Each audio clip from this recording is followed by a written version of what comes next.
ngasi khoi tan hobagi tauri ji mayam akhoi onji pungju 13 lakdore aduna onji khoi tan howe ready to leire mayam onji sida hol thamijini to class cup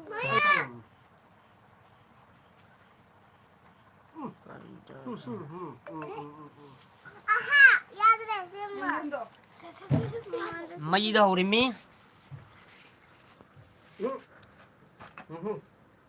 wow cái gì mà đi si tan hol leire yang ke mehendi jang kya ngang ki mehendi su sange Maning mama. blur chakre Mami kaya hello ni.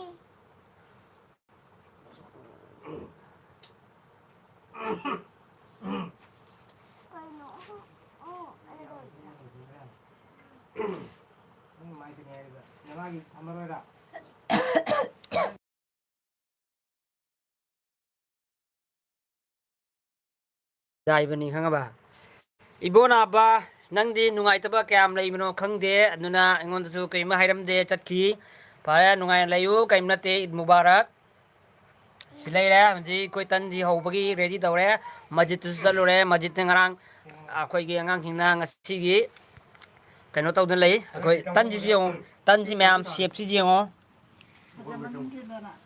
tan shape ji yong ai light kap ke to karai chang ram jan flag se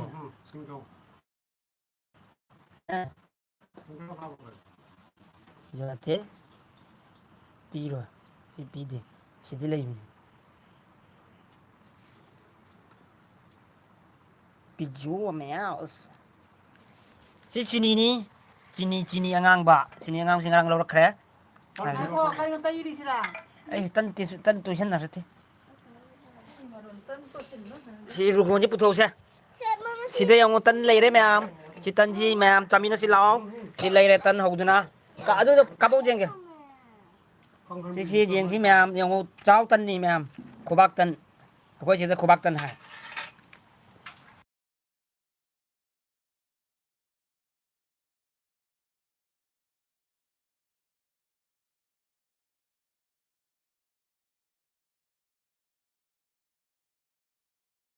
Arak, my oh friend. Eid Mubarak meam Eid Mubarak akoi sida mehendi su tairi akoi alinana akoi nauga mehendi tairi meam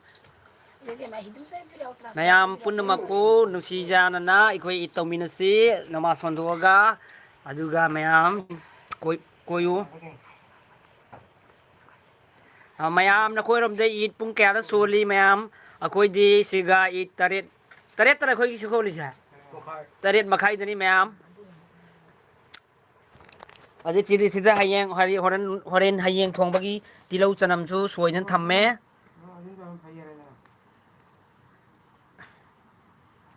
mayam chai sing ju chana ramani mayam kai da koi chana ramani hapet hapet tan ju si lai re rugon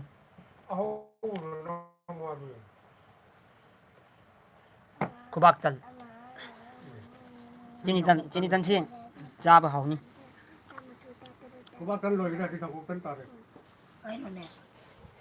jangok tan haji nó không thì thằng kan tare jangok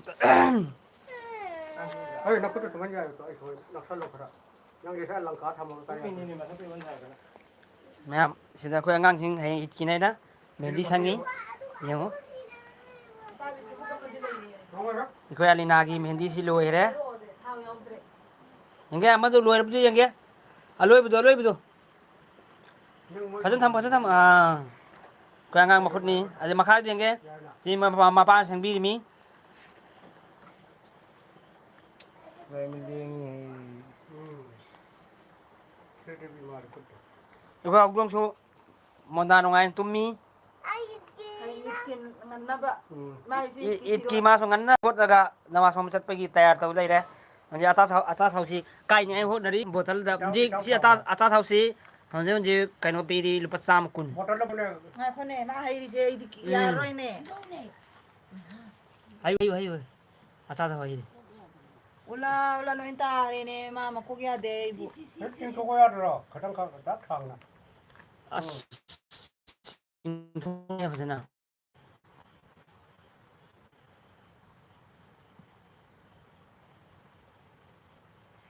아싸다 거기. Ma'am si tan si khara yam hawdra I loraga maksara lora ma'am hoi masjid rom du sal lora masjid ki angang singna sengna dana khotna ta howi hayeng ade tibla chu thali ngasi di khoi handak khoi masjid sida Ông trời. Namaste. À thì rồi. Kaka. Namaste like share không bà. siga siga Hado khang sarai hado. Mới yêu rồi. mai hore hayu hayu Mới yêu rồi mới yêu.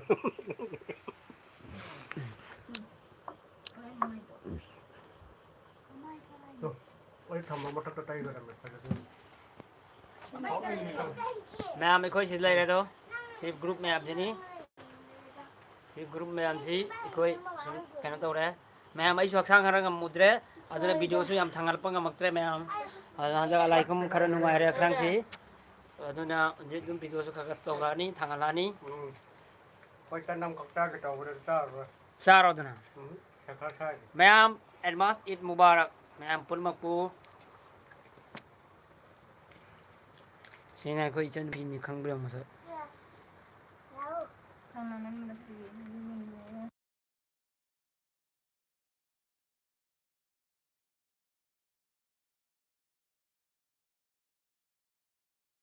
nin lei lo jang khang.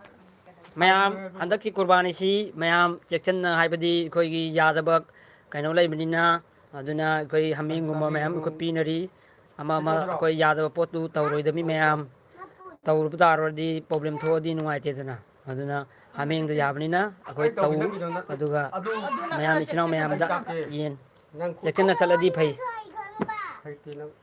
Hay. Xem một biết. ai कनो से फ्लाक से कनो तौरे Mama mà đi được rồi. Hoi.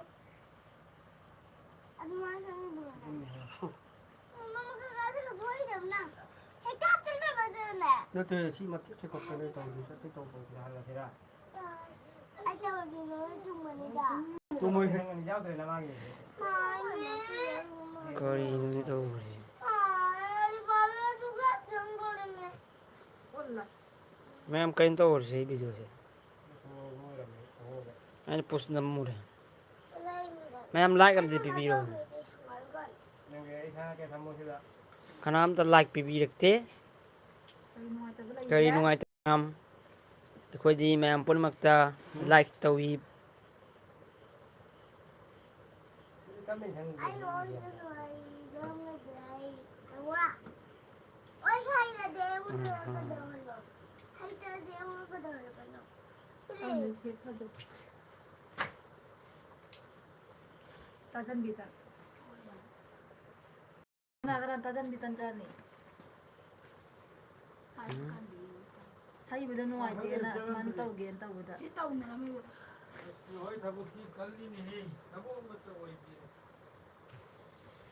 Kamu ko dito naman cancel taw. cancel tawre Kunjang ko nganin taro min thong. Sa. Hen. kari tawr mai phone ji ki gan Hay ayo to ko ngani dana. Karam ka din ay na hagwala ga hawdok ta ba itki matamda.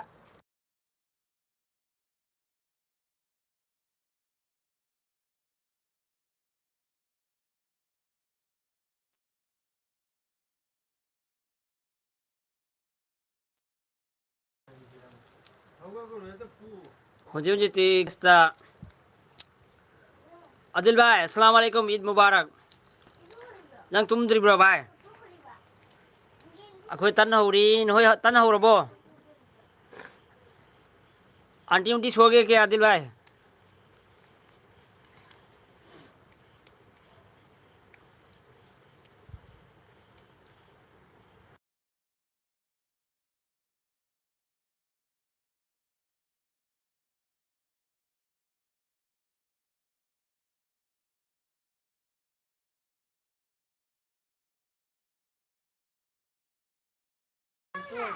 अखोई हौरी भाई तन हौरी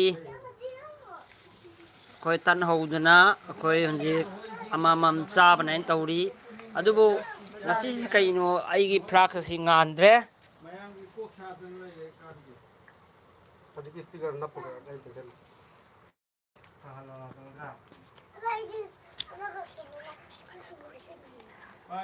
इचनाव ma'am से आईगी मानवमना comment तौरईसी आईगी Manipur लेमीनरंबा आईगी best friend अदिलनी मा हंजी हंजी मणिपुर लेरंबदगी अखोय पुनः लाखरे ला मतुंगदा मा हंजी बदरपुर लई आईगी बेस्ट फ्रेंड नी कमेंट तौरईबासी मैम इचनाव मैम अखोय चटकनी इ लोरगा खनी लेरगा अदुगी ब्लॉग सु हलकनी अदिल होई मियुमदा चटपदा अमक से थांगालम में है अमकसु थांगालमनी बदरपुर चटपगी वीडियो अदिल भाई नोय संदे इत पुंग क्या सोलगे मैं ही तो है रे ओस नंग सु थाव तन से पितरो पिखल लोइना हाय बने बा नोय पुंग चाउ चाहल रे ये होजना तन से चावरे पिखल लो हाय बने ना से सुमुक सुमुक के चावरा थाव दने चावरा कदर म्याव खंगबा नोय ओवर नि होउरे पूरी माल रे आई दिखंग देखो पूरी माल है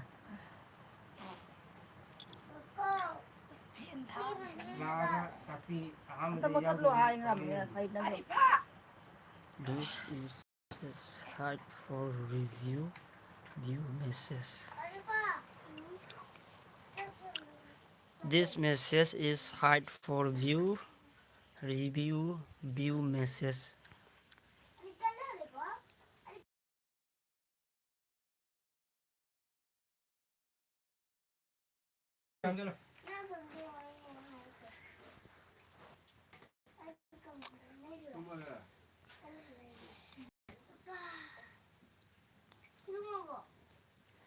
अखोज मेहंदी खरा खुद तई गे हंगा ता लेरगा बारो कदोर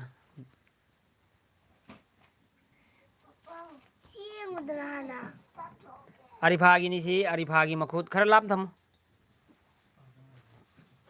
रोई दरी मनिंगे अरिफाई खुद आईडी मेहंदी सिमी माय काकाना नते आई नने ममाना क्या बजे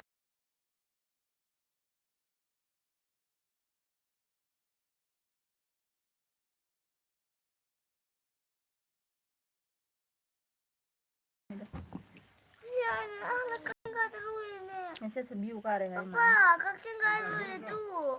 कराय कक्षेंग मसा मसा सु लेरम मिनी तू तुम चिनी चिनी तन ओय बगी सिनी तन ओय बेगी कक्षेंग में हम का ले मोहि इतकी शामिल होई हाटपिनो तंथोपिनो मोहि सुम साजनी मामा हाट पपत्ते को फत्ते को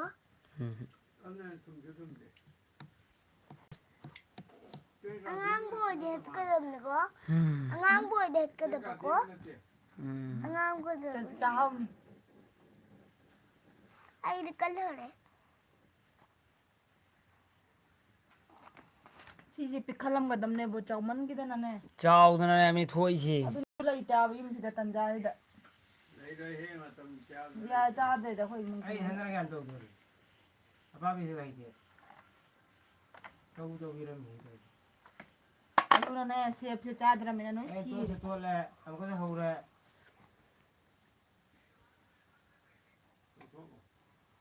ai ho re na ni mama पूरी से ला ले चावमन का रहे ना हाय नहीं है जो खंगदम नहीं दी हाय दरे ta la ho ba tam mu cho फरे मैम थमगे हयेंग इतकी वहलागे गुड नाइट थमे ma'am tale sam bari wari de